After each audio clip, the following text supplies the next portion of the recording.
ഈ വർഷത്തെ മമ്മൂട്ടിയുടെ ആദ്യ ചിത്രമായിട്ടുള്ള Dominic and the ladies purse എന്ന് പറയുന്ന സിനിമ കണ്ടിറങ്ങിയതേ ഉള്ളൂ. സിനിമയുടെ റിവ്യൂയിലേക്ക് എല്ലാവർക്കും സ്വാഗതം. ഈ സിനിമയ്ക്ക് വലിയ രീതിയിൽ പ്രൊമോഷനോ ഹൈപ്പോ കാര്യങ്ങളോ ഒന്നും തന്നെ ഉണ്ടായിരുന്നില്ല. എന്നിരുന്നാലും ഒരു മമ്മൂട്ടി ചിത്രം എന്ന നിലയ്ക്ക് തന്നെയാണ് എല്ലാവരും സിനിമയ്ക്ക് കയറിയിട്ടുണ്ടാവുക.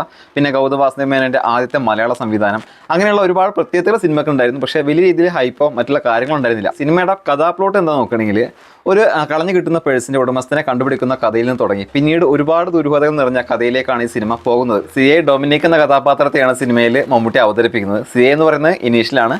മുൻപ് ഒരു പോലീസ് ഓഫീസറായിരുന്നു, പിന്നീട് ഒരു പ്രൈവറ്റ് ഡിറ്റക്റ്റീവ് ഏജൻസിയുമായിട്ട് മുന്നോട്ട് പോകുകയാണ്. ചെറിയ ചെറിയ കേസും കാര്യങ്ങളൊക്കെ ആയിട്ട് മുന്നോട്ട് പോകുന്നു. പിന്നീട് ചെറിയൊരു കേസിൽ നിന്ന് തുടങ്ങി വലിയൊരു കേസിലേക്കാണ് സിനിമ പോകുന്നത്. ഇനി മമ്മൂട്ടിയെ കുറിച്ച് പറയുകയാണെങ്കിൽ, നല്ല രീതിയിൽ കൊടുത്ത റോൾ ചെയ്തിട്ടുണ്ട്. അദ്ദേഹത്തിന് വളരെ നിസ്സാരമായി ചെയ്തു പോകാൻ പറ്റുന്ന റോളായിരുന്നു. കോമഡിയും കാര്യങ്ങളൊക്കെ ടൈമിങ് കറക്റ്റ് ആയിരുന്നു. കാരണം ആ കോമഡി ആയിട്ട് പറയുന്നതല്ല, എന്നിരുന്നാലും കാണുന്ന പ്രേക്ഷകന് അതൊരു കോമഡി ആയിട്ട് തോന്നുന്നുണ്ട്, ചിരിക്കുന്നുണ്ട്. അതിൽ മമ്മൂട്ടി എന്തായാലും വിജയിച്ചു. കാരണം കോമഡി സീനും കാര്യങ്ങളൊക്കെ മമ്മൂട്ടിക്ക് ചെയ്യാൻ പറ്റില്ല എന്നുള്ള ഒരു പരാമർശം, ഒരു വിമർശനമൊക്കെ ഉണ്ടായിരുന്നു. അതൊക്കെ മാറി കിട്ടിയിട്ടുണ്ട്. പിന്നെ അതുപോലെ തന്നെ ആകെ ഒരു പോരായ്മയായിട്ട് വീണ്ടും തോന്നിയത് സിനിമയിൽ മമ്മൂട്ടിയുടെ ആക്ഷൻ.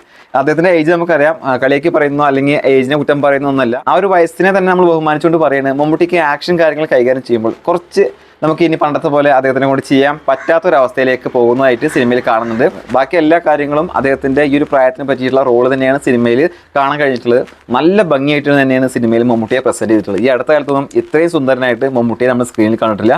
ആദ്യം മുതൽ അവസാനം വരെ മമ്മൂട്ടി വരുന്ന സീനുകളിൽ അദ്ദേഹത്തിന് നമ്മളിങ്ങനെ കണ്ടിരുന്നു പോകും. നല്ല ഭംഗി എന്ന് പറഞ്ഞാൽ നല്ല ഭംഗി ഉണ്ടായിരുന്നു. സിനിമയിൽ വന്നു പോകുന്ന എല്ലാ കഥാപാത്രങ്ങളും അവരുടെ ഭാഗങ്ങൾ ഭംഗിയായിട്ടുണ്ട്. പ്രത്യേകിച്ച് ഗോകുൽ സുരേഷും അതുപോലെ തന്നെ സിനിമയിലെ നായികയും അതുപോലെ തന്നെ മമ്മൂട്ടിയുടെ ഹൗസ് ഓണറും ഒക്കെ നല്ല രീതിയിൽ തന്നെ ഈ ഒരു സിനിമയിൽ അഭിനയം കാഴ്ചവെച്ചിട്ടുണ്ട്. പക്ഷേ ഒരു സിനിമയ്ക്ക് വേണ്ടത് തിരക്കഥ എന്ന് പറയുന്ന ഒരു നട്ടൽ തന്നെയാണ്. അത് ഈ സിനിമയ്ക്ക് എവിടെയും കാണാൻ പറ്റുന്നില്ല. ഒരു കഥ മറ്റൊരു കഥയിലേക്ക് പോകുമ്പോൾ വേണം വെച്ചിട്ട് കണക്ട് ചെയ്ത് കൊണ്ടുപോകുന്ന പോലെ ഒരു ഫീൽ ചെയ്യുന്നുണ്ട്. മലയാളത്തിന്റെ മഹാനടനായിട്ടുള്ള മമ്മൂട്ടിക്ക് പറ്റിയ റോളാണെന്ന് ചോദിച്ചു കഴിഞ്ഞാൽ, നമ്മുടെ മമ്മൂട്ടിയെ വെച്ച് ചെയ്യാൻ പറ്റുന്ന ഒരു സിനിമയായിട്ട് എനിക്ക് തോന്നിയിട്ടില്ല. പേഴ്സണലി എനിക്ക് തോന്നിയ കാര്യമാണ്. കാര്യം ഇതിൽ ഏതൊരു യുവനടനെ വെച്ച് ചെയ്താലും സിനിമ അത്യാവശ്യം കണ്ടിരിക്കാവുന്ന രീതിയിൽ ഈ ഒരു സിനിമ പോയേനെ. പക്ഷേ മമ്മൂട്ടി ആയതുകൊണ്ട് മാത്രം നമുക്ക് ഈ സിനിമയ്ക്ക് ആദ്യം മുതൽ അവസാനം വരെ എന്തൊക്കെയോ സിനിമയിൽ ഒളിഞ്ഞിരിപ്പുണ്ട് എന്നുള്ളൊരു തോന്നൽ വരും. കാരണം ഒരുപാട് കേസ് അന്വേഷണ സിനിമകൾ മമ്മൂട്ടിയുടെ ഇതിന് മുന്നേ ഇറങ്ങിയിട്ടുണ്ട്. ആ ഒരു സിനിമയുടെ ആ ഒരു പ്രതീക്ഷയും കാര്യങ്ങളൊക്കെ ഇതിൽ ഉണ്ടാവും. പിന്നെ ഗൗതം വാസുദേവ് മേനോൻ എന്ന് പറയുന്ന സൗത്ത് ഇന്ത്യയിലെ തന്നെ വലിയ ഒരു പ്രശസ്തനായിട്ടുള്ള ഒരു സംവിധായകൻ്റെ സിനിമയാണ്. അപ്പോൾ ഒരുപാട് എന്തെങ്കിലുമൊക്കെ ഒളിപ്പിച്ചിട്ടുണ്ടാവുന്ന ആദ്യം മുതൽ കണ്ടിരിക്കുന്ന ഒരു പ്രേക്ഷകൻ്റെ മനസ്സിലുണ്ടാവും. പക്ഷേ ഇത് അതൊന്നും തന്നെ നമുക്ക് തരുന്നില്ല എന്നുള്ളതാണ് ആദ്യം തന്നെ പറയേണ്ട ഒരു കാര്യം. സിനിമയുടെ തുടക്കം മുതൽ അവസാനം വരെ നോക്കുകയാണെങ്കിൽ ഇതൊരു ഇൻവെസ്റ്റിഗേഷൻ ത്രില്ലർ സിനിമയാണ്.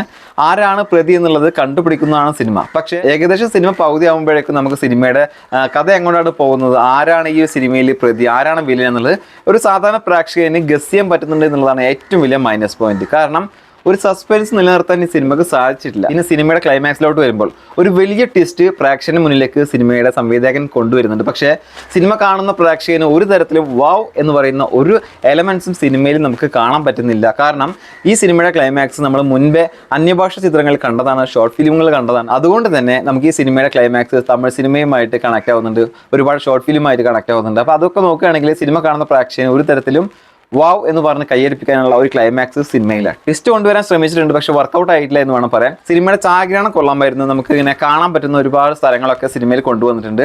പിന്നെ BGM ഒക്കെ ജസ്റ്റ് ഓക്കെ എന്ന് വേണം പറയാൻ. കാരണം ഇതൊരു മാസ സിനിമയല്ല, അതുകൊണ്ട് തന്നെ BGMന് വലിയ പ്രാധാന്യവും കാര്യങ്ങളും കൊടുക്കേണ്ടതില്ല. അതുതന്നെയാണ് സിനിമയിൽ കാഴ്ചവെച്ചിട്ടുള്ളത്. പക്ഷേ നമ്മുടെ മലയാളത്തിൻ്റെ മഹാനടൻ ഇത്രയും വലിയൊരു താരം സിനിമയിൽ വരുമ്പോൾ അത്യാവശ്യം എന്തെങ്കിലുമൊക്കെ കൊടുക്കാമായിരുന്നു എന്നുള്ളത് തോന്നിപ്പോയി. അപ്പോൾ ആകെ മൊത്തം നോക്കുകയാണെങ്കിൽ ഗൗതം വാസുദേവ് മേനോൻ എന്ന് പറയുന്ന ഒരു സംവിധായകൻ്റെ ഇൻ്റർവ്യൂ കാര്യങ്ങളൊക്കെ നമ്മൾ കണ്ടതാണ്.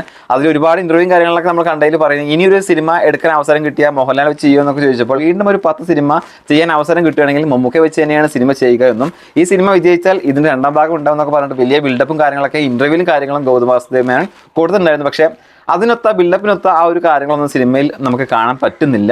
പിന്നെ അതുപോലെ തന്നെ ഈ ഒരു സിനിമയിൽ മമ്മൂട്ടി എന്ന നടനെ കൊണ്ടുവരേണ്ട ഒരു ആവശ്യമേ ഇല്ല. പോരാത്തതിന് ഈ സിനിമ മമ്മൂട്ടി കമ്പനി എന്ന് പറയുന്ന ഒരു പ്രൊഡക്ഷൻ കമ്പനി എടുക്കേണ്ട യാതൊരു ആവശ്യവും കാണുന്നില്ല. കാരണം അവരുടെ ലിസ്റ്റ് നോക്കിയാൽ മുൻപത്തെ 5 സിനിമകളും എങ്ങനത്തെ സിനിമകളാണ് നമുക്കറിയാം. പ്രേക്ഷകനെ അമ്പരിപ്പിച്ചിട്ടുള്ള ഞെട്ടിച്ച സിനിമകളാണ് ഇതിന് മുന്നേ മമ്മൂട്ടി കമ്പനി പ്രൊഡക്ഷൻ ചെയ്തിട്ടുള്ളത്. പക്ഷേ ആ ഒരു ലിസ്റ്റിലേക്ക് കൊണ്ടുവെക്കാൻ പറ്റുന്ന സിനിമയല്ല ഈ ഒരു ഡൊമിനിക് എന്ന് പറയുന്ന സിനിമ. ഇത്രേ പറയാനുള്ളൂ. സിനിമ കണ്ടവർ നിങ്ങൾ അഭിപ്രായങ്ങളും നിർദ്ദേശങ്ങളും താഴ്ന്ന കമൻറ്റ് ചെയ്യുക. നമുക്ക് മറ്റൊരു ദിവസം മറ്റു വീഡിയോ കാണാം. അതിലേക്കും ബൈ ബൈ. സിനിമ നല്ല പ്രതീക്ഷയിലാണ് കാണാൻ പോയത്. ഇതൊരു വലിയ വിജയമാവുമെന്നുള്ള ഒരു എക്സ്പെക്ടേഷൻ കാര്യങ്ങളൊക്കെ ഉണ്ടായിരുന്നു. ഒരുപാട് കണക്കൂട്ടലും കാര്യങ്ങളൊക്കെ വെച്ച് നോക്കുമ്പോൾ സിനിമ വലിയ വിജയമാവുമെന്നും നമ്മളെ ഞെട്ടിക്കുമെന്നൊക്കെ പ്രതീക്ഷ ഉണ്ടായിരുന്നു. പക്ഷേ ആ ഒരു പ്രതീക്ഷയും കാര്യങ്ങളും ഈ സിനിമ കാണാൻ പോയതിനു ശേഷം ഉണ്ടായില്ല എന്ന് വേണം പറയാൻ. അപ്പോൾ എന്തായാലും വരുന്ന ദിവസങ്ങളിൽ നല്ല നല്ല സിനിമകളുമായിട്ട് മമ്മൂട്ടി വരാൻ കഴിയട്ടെ എന്ന് ആശംസിച്ചുകൊണ്ട് വീഡിയോ നിർത്തുന്നു.